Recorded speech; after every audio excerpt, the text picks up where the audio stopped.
you're completely gutted. This isn't just a situation that, oh, this happened when you're 5, 8, 12, 16, 17.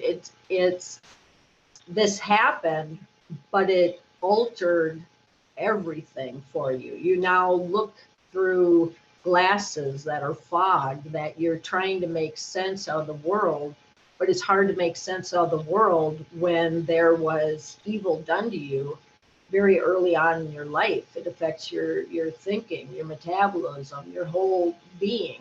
And so, I think sometimes maybe churches will look and go, well, gee, this is a 60-year-old man. Can he just get over it? And it's like, no, it's not something you just get over. You have to process through. You have to have supportive environments that help you to get the healing that you frankly deserve. And, a lot of times they aren't thinking either that, this is about feeding people's souls too.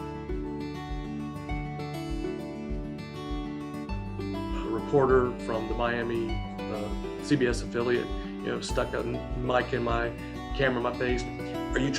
Is this what you're trying to do? Are you trying to destroy the church? Are you trying to bankrupt the church? And politely I said to him, no, just the opposite. I want the church to be what God calls it to be a place of refuge and safety for the vulnerable. Thinking, okay, this is the piece we're missing, because you need to open the door, create those safe places, those safe spaces, make a mission out of it, and really go in with the heart that I truly want to help this person. I want to support them because they have a lifelong injury that maybe we helped to create. And I think of two responses. I think of the response of a person who told me that the way the church responded was worse than the abuse that they had initially experienced. And I think of a survivor that came to me and said, I went to my church and I can't stop crying because of how well they responded. And the church responded so well that it is a weight off of my shoulders. And I think of these two examples, the church that has caused harm that the survivor said was worse than the initial abuse. And a survivor said that the church brought so much healing. And as a church, we have to choose which path are we going to take? Are we going to take the path that can help move in the direction of that healing, or the path that instead causes re-traumatization and more hurt?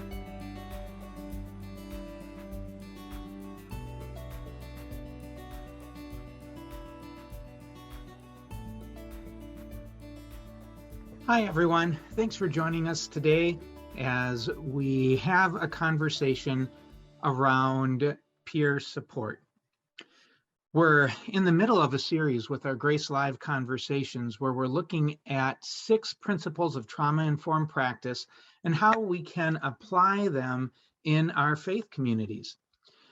We started the series by looking at physical, psychological, and spiritual safety. We then looked at trustworthiness and transparency. And today we're on the 3rd part of that series as we look at peer support. My name is Pete Singer. I'm the executive director over here at Grace, which stands for Godly Response to Abuse in the Christian Environment. We work with Christian faith communities to better recognize, prevent, and respond to abuse of all types. We do so proactively through training, policy review, and things like that. We do so real time when the situation is just starting to unfold by doing consultations with churches and faith leaders and survivors. And we do that after the fact by doing assessments and investigations into allegations of abuse that may have occurred. Today, we are really honored to have a couple of amazing guests, people that I deeply respect and people whose friendship I greatly appreciate. David Pittman and Elizabeth Sullivan are joining us today. So if you guys could turn on your video and unmute and just kind of introduce yourselves. Elizabeth, do you want to start? And then David? Sure. Thanks for having me, Pete. It's great to be here and be with David and Zane as well. I'm Elizabeth Sullivan. I'm the executive director of Empowered Survivors, which is a nonprofit located in Stillwater, Minnesota. Sorry, I'm David Pittman. I'm the director of Together We Heal. That's my cat over my shoulder that you see there. That's Kitty, because we don't really have a name. And I'm also part of the Child Safeguarding Initiative with Grace.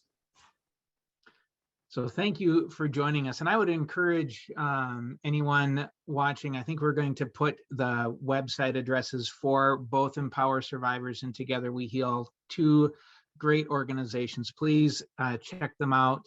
And if you're a survivor or thinking about trying to do peer support as a survivor, please don't hesitate to connect with Elizabeth and David. They are unbelievable resources. As we get into today, just a little bit to let you know, it would be great if you're interested in the series that we're doing on trauma-informed practice within our churches, or any of the topics that we've covered on our Grace Live conversations lately. Please feel free to check out our YouTube channel and also to like us on Facebook. We also have a newsletter that you can subscribe to. We'd love to stay in contact with you.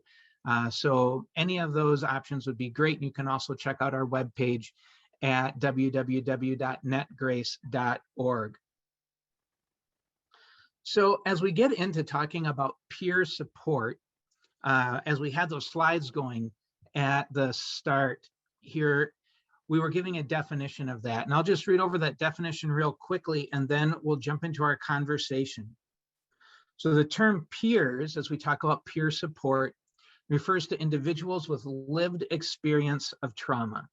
Or in the case of children, this may be family members of children who have experienced traumatic events and are key caregivers in their recovery. Peers have also been referred to as trauma survivors. And so when we talk about peer support, we're talking about survivors supporting each other, drawing on each other, because when it comes down to it, no matter how much you read about in a book, you're not going to learn as much as the person who has experienced it themselves. And so one of the things that we want to do is whatever we can to equip peers to support each other.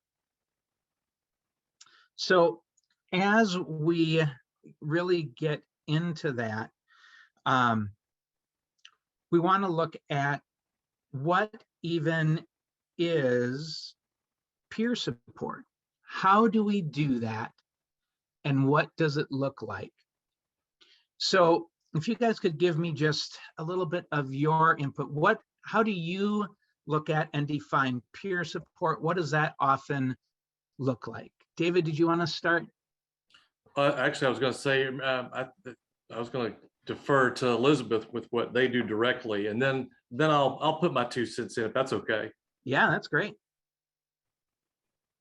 So for me, peer support is a person that takes their lived experience and part of their healing process and then turns around and uses that to help other people. So like the groups that we have, they're peer support groups. You have a facilitator that's leading the group, and that person is somebody that was sexually abused in childhood that now is in the position where they've done enough healing where in turn they're able to sit with another individual and just come together, you know, as equals and be able to support one another that way.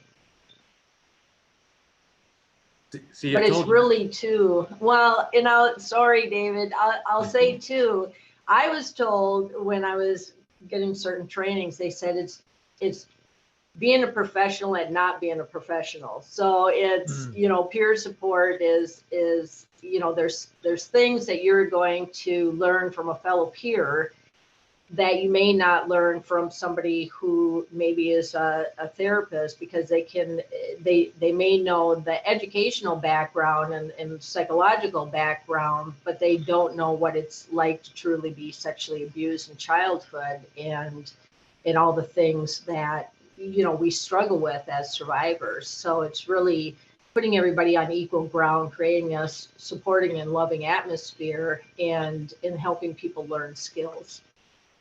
See, Pete, that's why I deferred. I really, with my own personal walk, I equate it to time spent in the rooms, as they call them in NA and AA. Narcotics Anonymous and Alcoholics Anonymous have this great foundation that they built on, where it is exactly that, right? It is. The point is you go enough to, if you keep going back, eventually you're going to hear a story that you connect with, or maybe even one that sounds exactly like yours. And when that happens, the light, you go from, man, these people are a bunch of drug addicts and alcoholics. I'm nothing like them. I'm not, that's not me. But then you hear that story that's just like you, and oh, okay, we are all the same. And you connect that peer.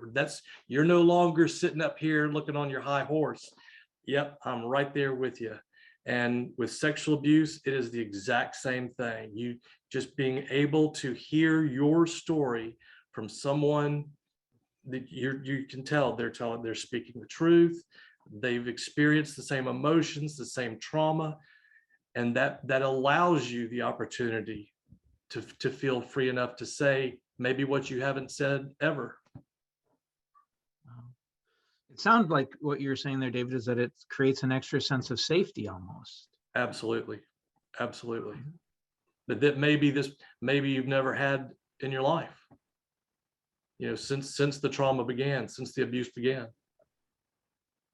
And I would like to add too that, when you're, David had mentioned that you're with your fellow peer, but you're sitting amongst people that especially coming from sexual abuse, when you're first starting to kind of get into all this, the last thought that you may want to even think about is being with a group of people, because it might have taken you your whole life just to meet up with a therapist. So the idea of meeting with peers and having to talk to other people can be incredibly scary. But the thing about peer support, like David was mentioning, is just, being in a room where you may not even have the words to be able to articulate what you're even feeling or what your thoughts are, because you're just so overwhelmed. And being in that peer atmosphere, there's always going to be somebody who manages to say something that maybe somebody who's new will go, oh my gosh, I never knew how to put words to that before, but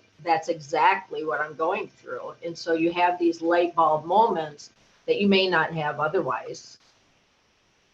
Wow. That's powerful. That's why I think it's the peer or support group, or the support group that is peer facilitated. I like putting it that way, not led, facilitated. For me, it was more impactful. I needed therapy too. I needed that to get just some guidance about the other things that had gone on. But it was the peer support group that really enabled me to open up and I loved how you put it, Elizabeth. When I couldn't find the words, I heard them said, and it ended up being the opposite. I would end up saying something that somebody would grab me and go, man, that's just how I was. That was it. Yeah, it really normalizes. I mean, you hate to think of, what's normal, but it really normalizes what survivors go through and helps them to feel like they're not the oddball, that there's other people that understand where they're coming from. And in that, they might have spent a lifetime being alone with all this information, and now they're, in a sense, finding their pack. I mean, they're submerged into something where it's oh my gosh, here for the first time in my life, these people are getting this, and they're supporting me in ways that most of the times your family is not going to be able to support you in. And so peer support, as far as a model, I think, can really go well with individual therapy, like David had said. You need to go have that one-on-one time with the therapist, but to have that peer support in there is just another tool in the toolbox, and we need to create that type of support team around ourselves. Wow.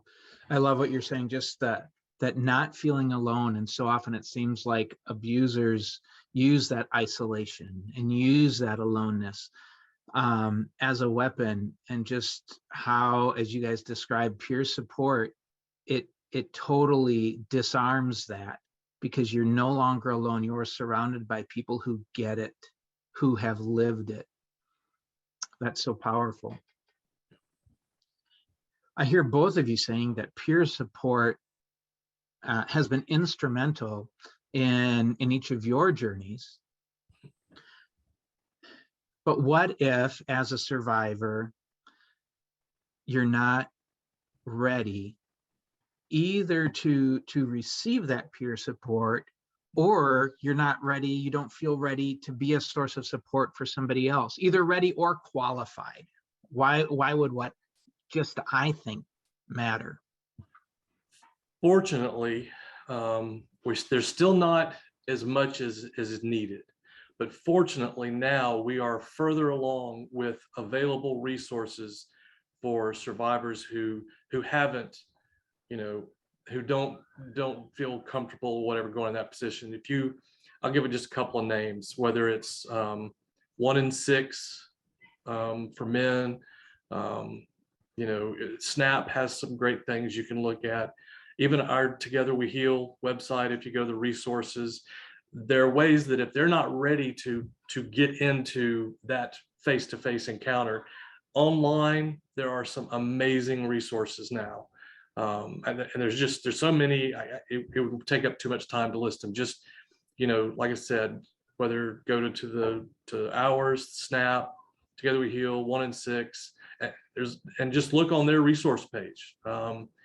That way you can connect that way. You can find in there, oh, this was clergy abuse, this sexual abuse, this was parents, and you can find that's something that you connect with, that may give you then the freedom to speak, or to then get with a therapist or a peer setting.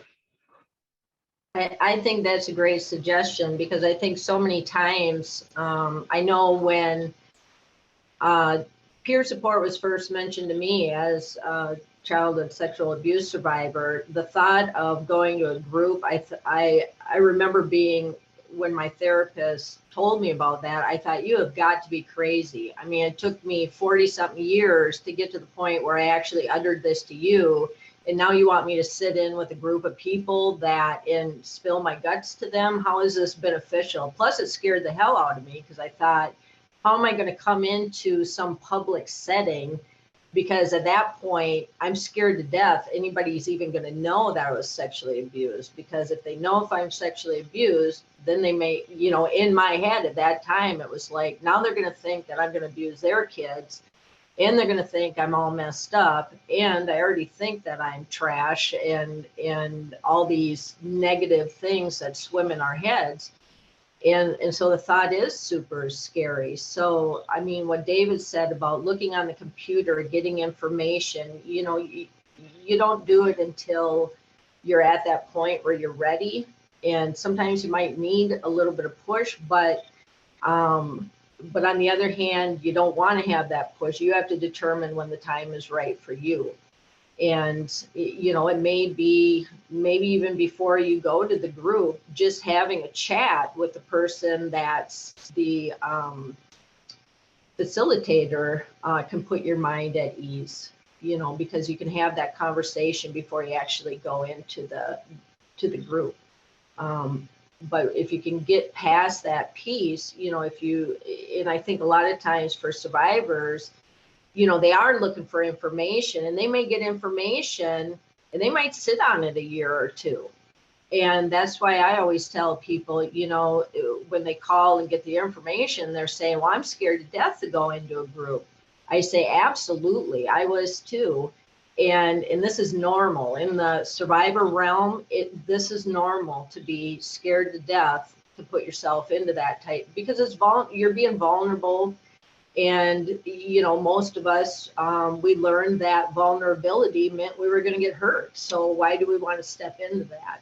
And so to educate yourself through Googling things, going to sites, getting yourself educated on just, what is sexual abuse? How does it affect the survivor? That can kind of open you up a little bit more and get you a little more ready to join that group then. And there's also some of the online peer-to-peer.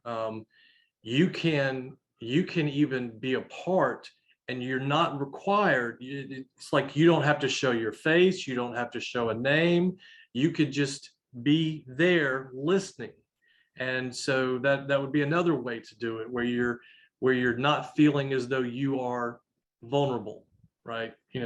So no name, no face, just being able to listen and learn and hear, and maybe it will help. But I know like 1 in 6, I believe their peer support is set up that way. But just another option.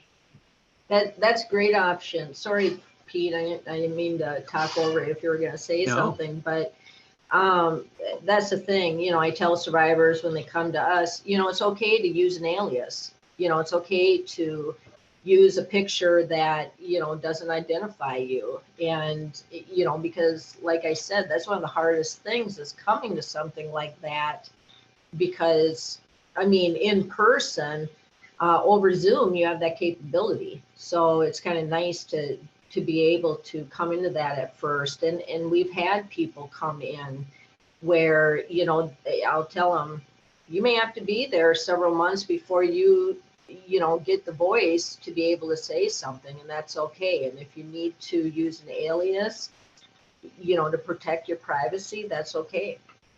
So that's a great idea. I love how you're describing meeting the person where they're at.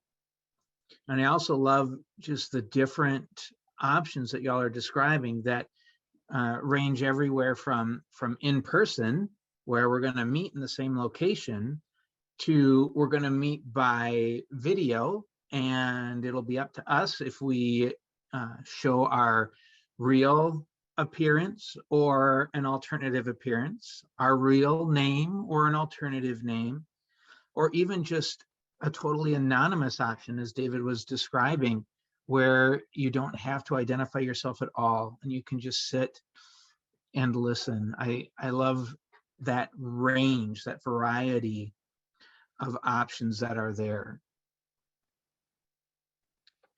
So that helps me to better understand what peer support is. When we talk about peer support, that it's somebody that has experienced this directly, and now they're helping to facilitate a group of other people who have experienced it. And it might be that they've experienced childhood sexual abuse, and so it's an abuse for childhood sexual abuse. It may be that they've experienced clergy abuse as adults, and so it's a group of adults who've experienced clergy abuse, or it might be something else, but it's somebody who has experienced this, who's facilitating a group for other people who have experienced this. So we've got this incredible idea, this powerful idea, this idea that can help with making sense and processing through some of the things that may have happened. What's the role of churches with this? Is it okay if I go, Elizabeth, and talk a little bit about this? So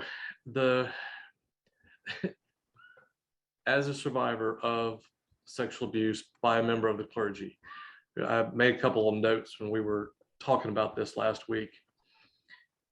First off, the church needs to listen You know, there's that old that old adage, you got two ears and one mouth, use them proportionately.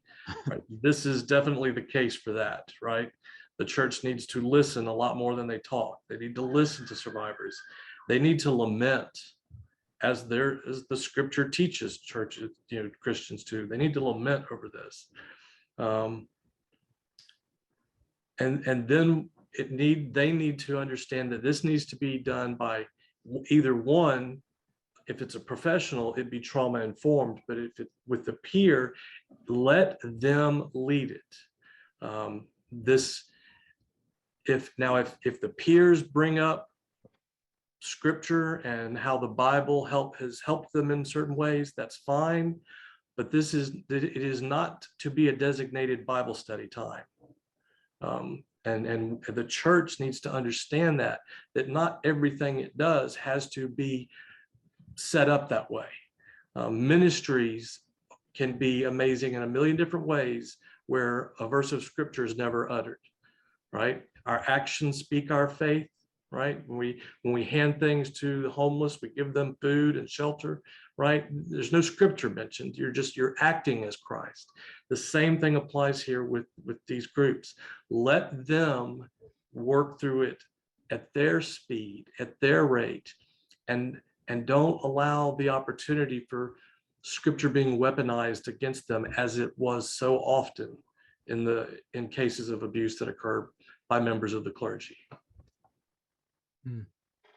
And I would say too, you know, the church needs to look at survivors not as a threat to them, but the people that they've helped to create a huge injury in. And I think if you're part of a church, then you become responsible for the people in your community, because people coming to you, they are your family if it's a church community.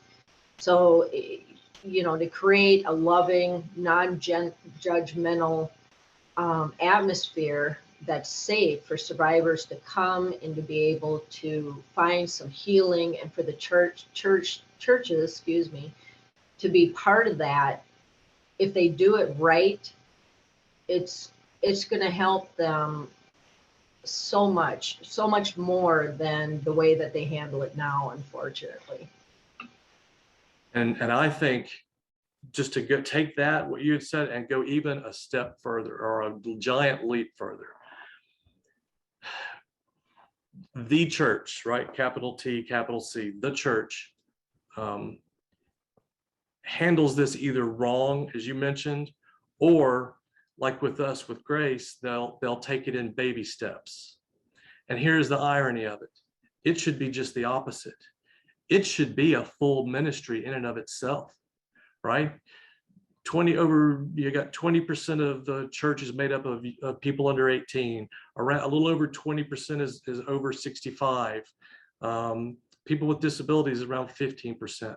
So these huge segments, there are entire ministries that churches dedicate to, sometimes even a full-time staff member or more, right? And why? Because they care for those. Well, guess who also makes up that?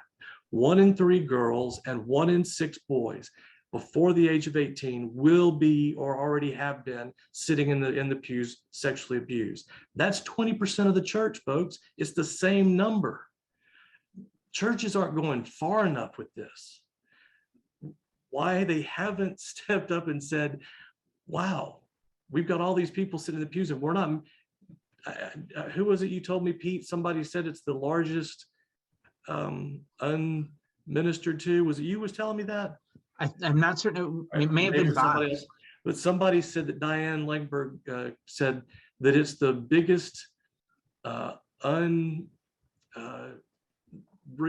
unreached, I forget, it's the church word for it. I can't think of it. But the biggest unreached segment of the church is the one sitting in the church that they just don't want to even talk about, much less minister to. So that's my fire and zeal on it. Is it needs to be, instead of a half day here or a 1 hour this or a fill in the blank online form, that's for the birds. That's the starting point. This needs to be every day, all week, just like every other ministry is. And that's my soapbox for the day. I think somebody may have chimed in right. The greatest unreached mission field. There you go. Thank you. Exactly, and it's going to take churches to be able to look at themselves, to go inside of themselves a little bit, because I think sometimes when some of these churches see survivors that are, the lawsuits and this sort of thing, somehow they feel that they're the victim. And I think we need to keep it real and realize, no, this isn't that you're the victim. It's they're the victim, and they're a victim of things that happen within the church. So therefore, it's our calling and our duty and our mission to now help those people.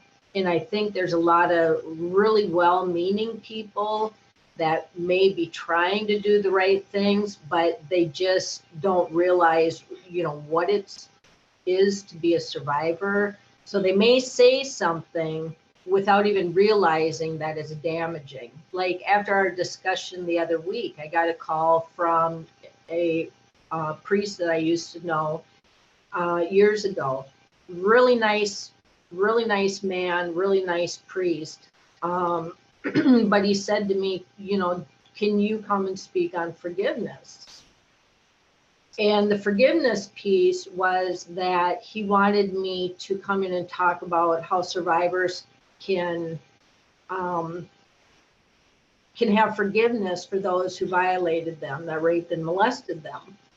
And I said, you'll never hear me go into a situation like that and tell these people that they have to forgive the perpetrators. The first person that survivors need to know to forgive is themselves for the things that they had no control over whatsoever, and that they didn't have, it wasn't their fault at all.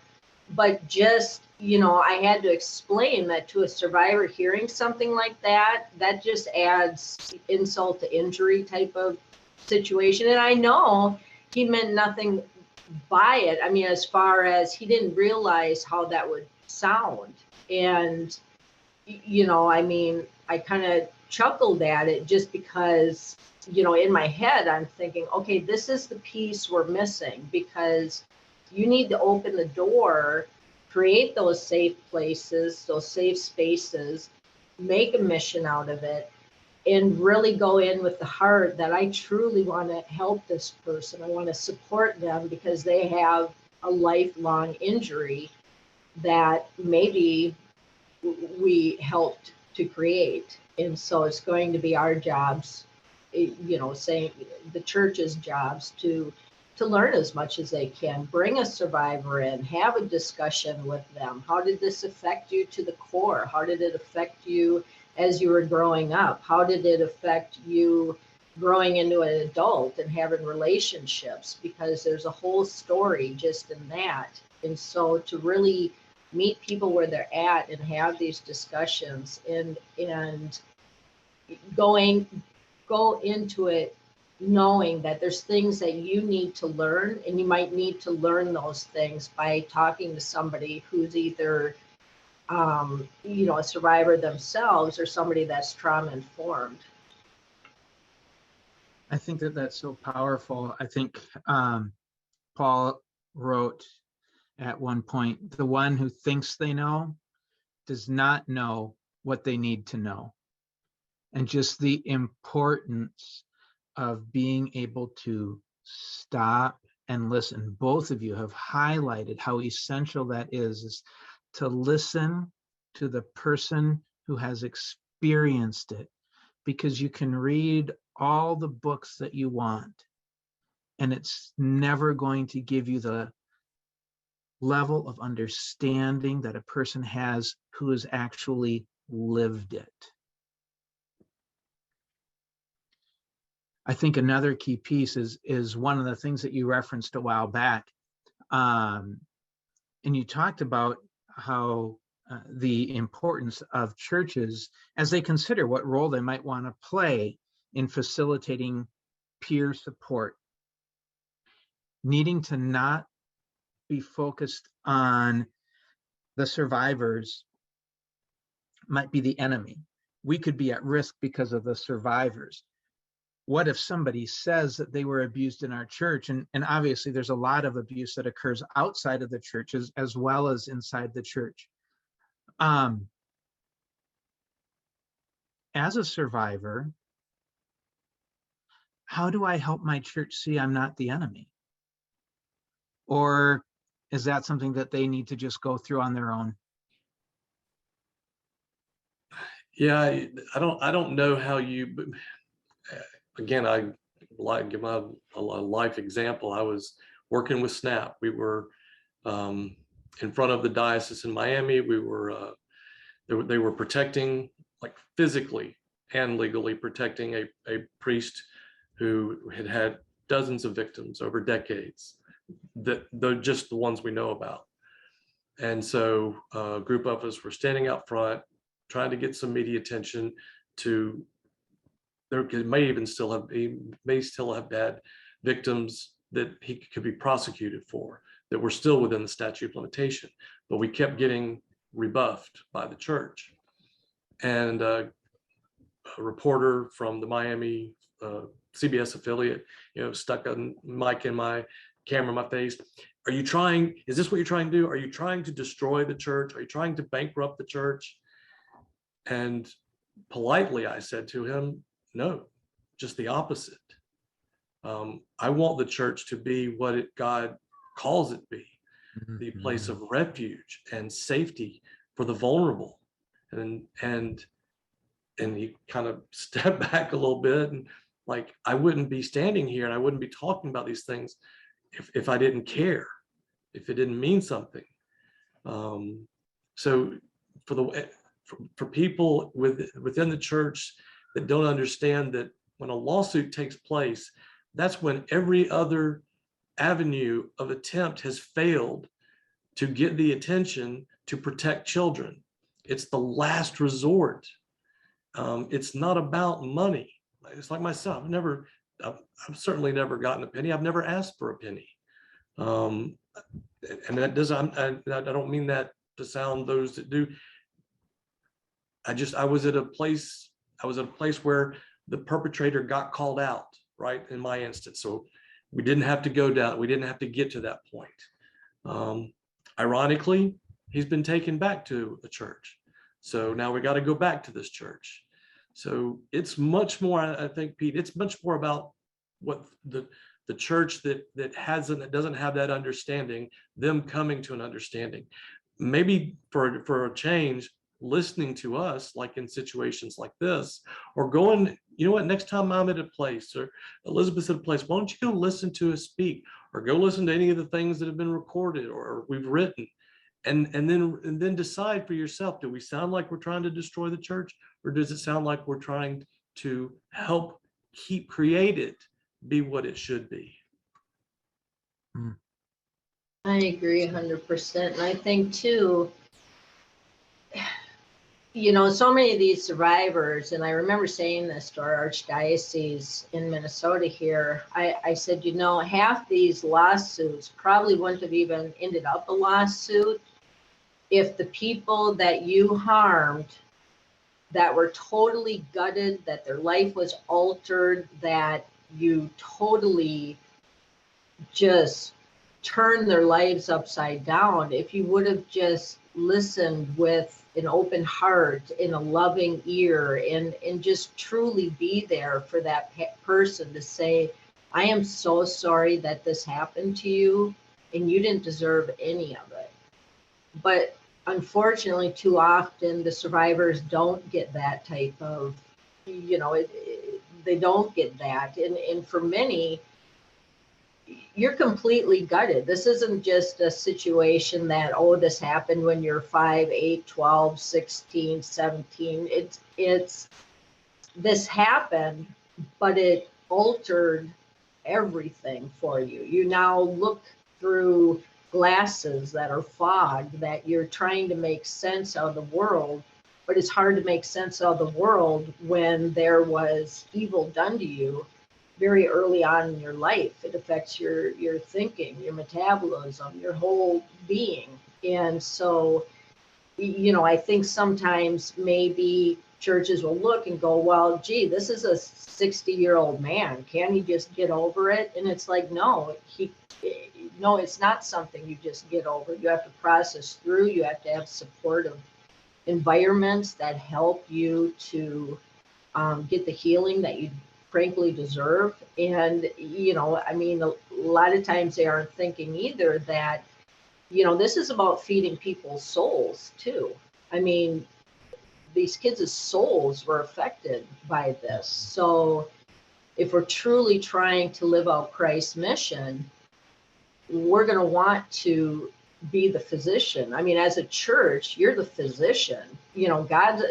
Jesus Christ was a physician. So as a church, you're going to want to back that up. And when somebody comes to you beaten and rocked, you're going to want to put your arms around them and receive them like they should. But unfortunately, a lot of the survivors that went to churches for help were treated as the perpetrator rather than the victim, and they weren't listened to, weren't heard. They might have been ridiculed, or they had to sit through a mass or a service where they're actually listening to ministers or priests talk about survivors at the pulpit in a way that is actually really derogatory. And, I think David mentioned there's 20% in the church that have been abused. That means there's that many people that are sitting in those pews, or you've actually turned them totally against God in the faith because of the treatment that they not only had to endure the crime of molestation as a child, but then now they're coming back for some help, and now you're betraying them again by treating them like the one that is trying to get something for nothing. And a lot of times the money is actually a way of trying to get these people to make some changes. And also, they might have years and years and years of therapy, medical bills, all these other things that they've accrued over a lifetime that need to be paid for. And so to be loving and kind and to, really set up a type of mission that will support people like this, people like us, that I think that is part of our calling as a church community too. I think go ahead. I was just gonna say, one quick thing, Pete. I think it's a lot more than that. I think it's not half. I think it's 98, 99%. You would not have, but just the few that did need to have therapy paid for and medical, housing, something like that. It would be just those. Because if at any point, I can name almost every survivor I know, if just one time they had come to me and said, I'm sorry, what can we do to help? One time, there would have never been. Yeah, there's an attorney that specialized in suing churches. And he wrote an article in which this attorney said, I'm telling you, churches, if you want to avoid the lawsuits, when a survivor comes to you and asks for an apology, give it. When a survivor comes to you and asks for a memorial garden, build a memorial garden. And that attorney said, almost nobody comes to me to sue a church until they've been told, no, we're not going to give you an apology.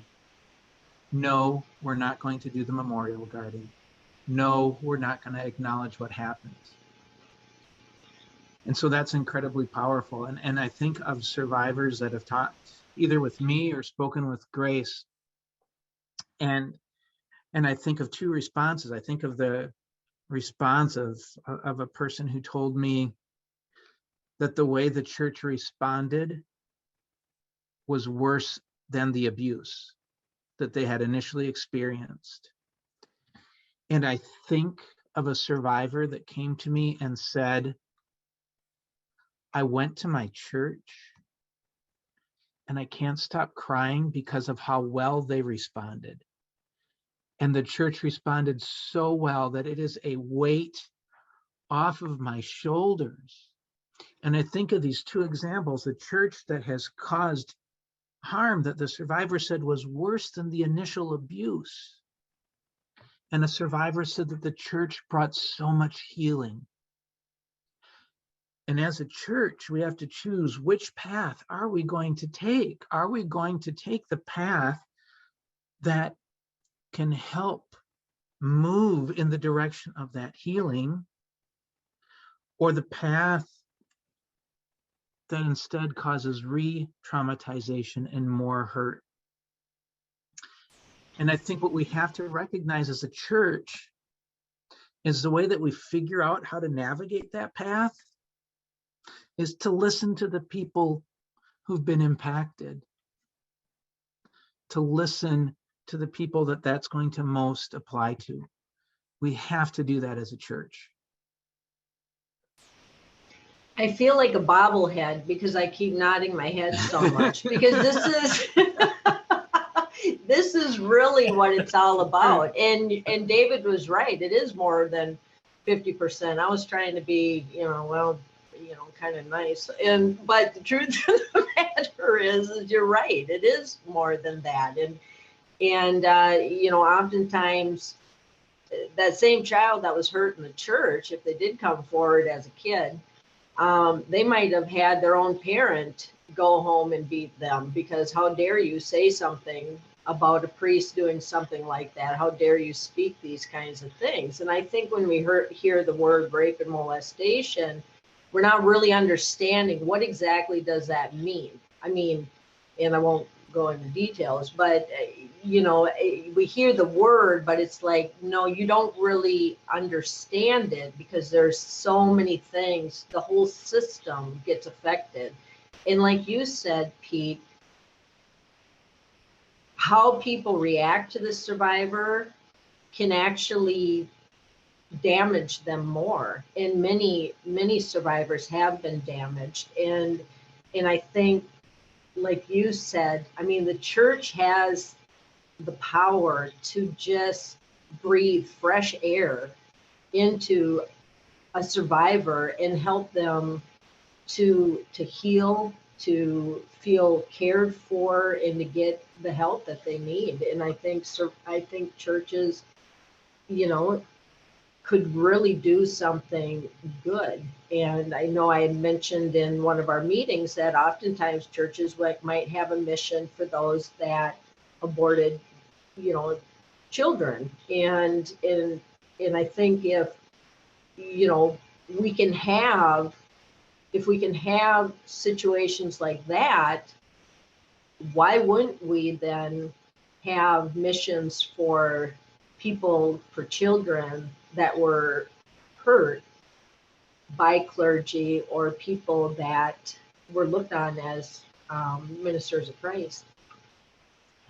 If we don't love womb to tomb, we don't really love at all. Yeah.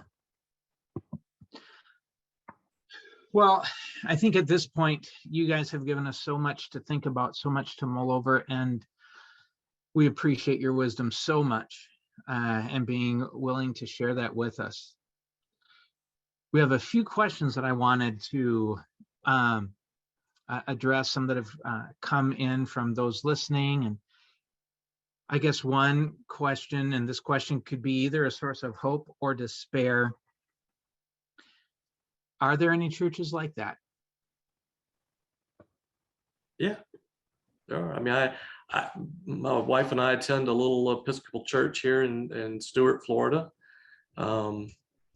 The churches that we go and do trainings at Grace, I've been from Ohio to New Jersey to Texas.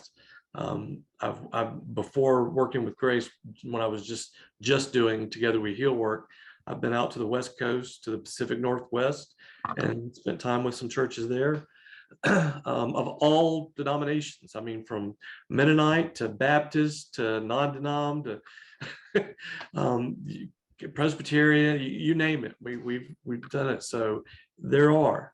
But here's the thing: I would ask them. Here's maybe a better question is, how can you find out? So ask them. Ask a church. Do they have a written policy? Do they have a written child safeguarding policy? Do they update it? Right? When's the last time it was updated? What types of steps do they take if there is a known sexual offender that's a member? Do they have any type of limited access agreement with them? So there are questions that you could ask of them that would be helpful in helping to determine, other than, boy, I enjoyed the music and enjoyed the sermon, so sounds good to me. No, you need just like you would go through with someone's babysitting, someone's a daycare center. You need to ask those hard questions. Has this staff been trained? Has the staff at this church been trained? Not a fill in the blank. Have they been trained how to identify predatory behavior?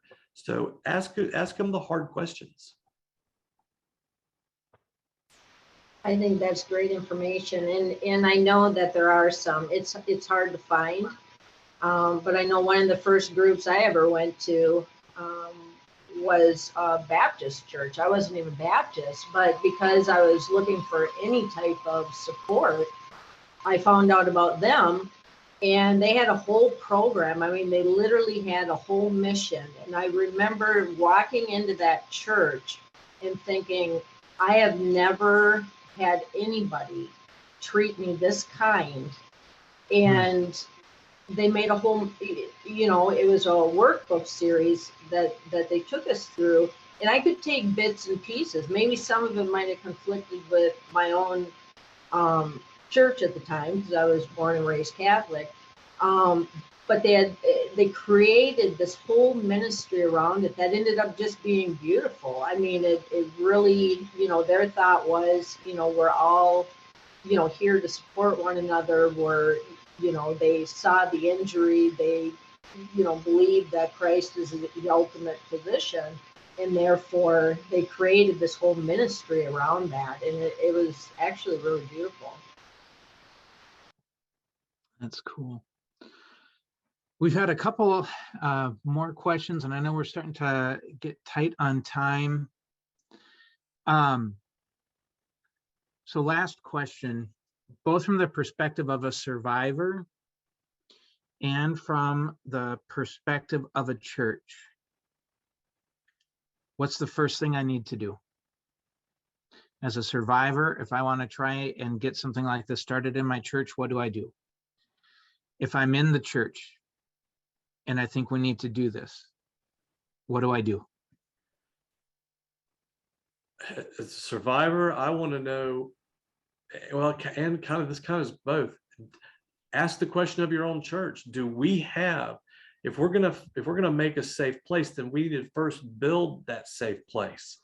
So does our church, do we have a safeguarding policy of any kind?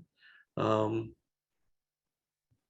so create, have a foundation, because that policy then lets you have guidelines and ideas of how to, offer that safe space.